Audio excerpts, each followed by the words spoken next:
ये उन दिनों की बात है जब मैं 18 साल की थी। मैं बहुत ही खूबसूरत थी। मेरी जिस्मानी खदोखाल बहुत ही उम्दा थी।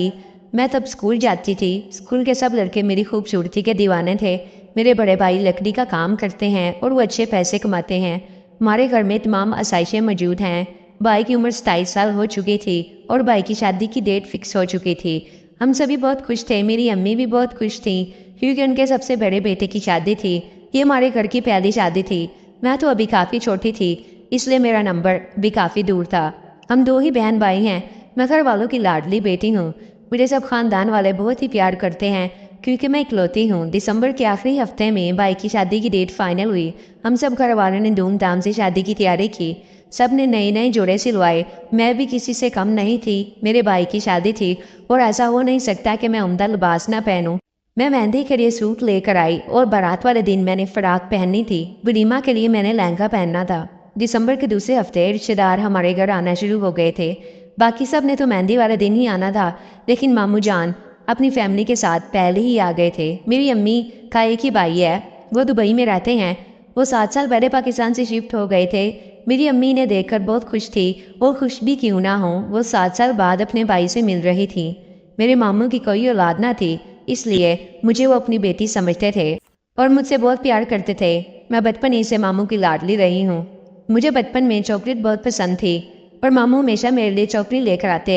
जब मैं स्कूल से वापस आई तो मामा ने बताया कि तुम्हारे मामू आए हैं।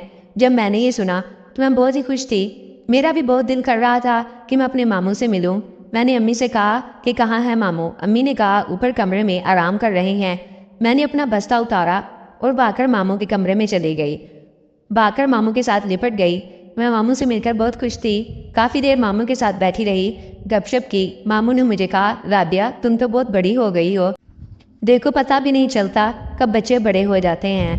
मैंने कहा मामू, और आप तो बुढ़े हो रहे हैं। मामू मेरी बात पर हंस पड़े और कहने लगे, मैं आज भी जवान हूँ। मैंने कहा मामू आप मेरे लिए चॉकलेट नहीं लाए। मामू कहने लगे, नहीं मैं नाराज़ हो गई। मैं जाने लगी तो मामू ने कहा, अरे मजाक कर रहा था, ऐसा भी हो सकता है कि हम अपने बेटे के लिए चॉकलेट ना लाएं। तो मैंने कहा फिर दो ना। मामू ने कहा अच्छा बाबा। फिर मामू ने एक बैग से चॉकलेट का डब्बा निकाला और मुझे 2 चॉकलेट दे दी। मैंने कहा मामू मुझे सारा डिब्बा चाहिए। मामू ने कहा इतनी भी क्या जल्दी है, ये सारी तुम्हारे लिए ही हैं, लेकिन अभी अगर मैं तुम्हें सारा डिब्बा दे दूँ तो तुम इन्हें ख़त्म करके मुझे दोबारा तंग करोगी।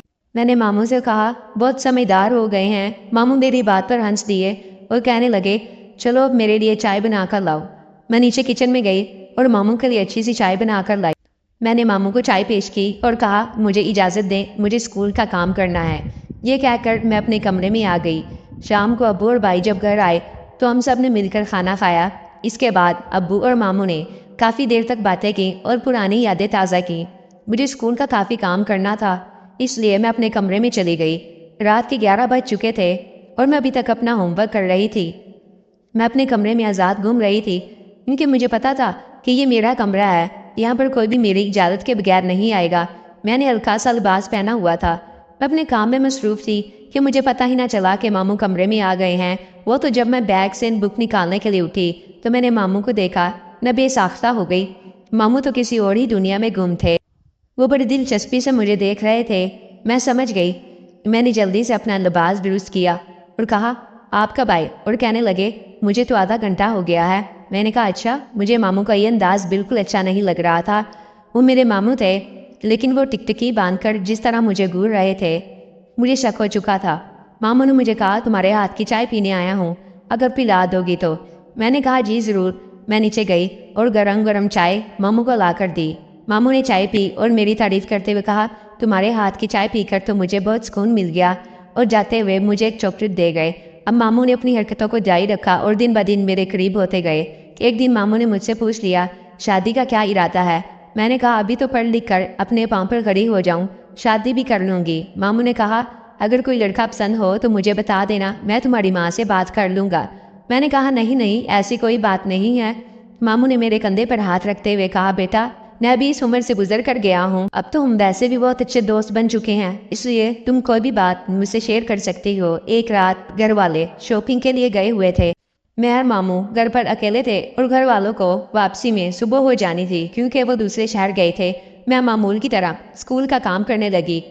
मुझे याद आया कि मैंने अपने मामू से चॉकलेट तो ली ही नहीं। मैं मामू के कमरे में गई और कहा, मामू आपने मुझे आज चॉकलेट नहीं दी। मामू किसी से फ़ोन पर बात कर रहे थे। उन्हें समझ ही नहीं आई मैं क्या बोल रही थी। मैंने 2-3 मरतबा कहा लेकिन मामू ने ना सुना। जब मैंने चौथी बार कहा तो मामू ने मुझे गुस्से से कहा, तुम्हें नज़र नहीं आ रहा कि मैं फ़ोन पर बात कर रहा हूँ। मैं नाराज़ होकर अपने कमरे में चली गई। रात के 12 बज चुके थे।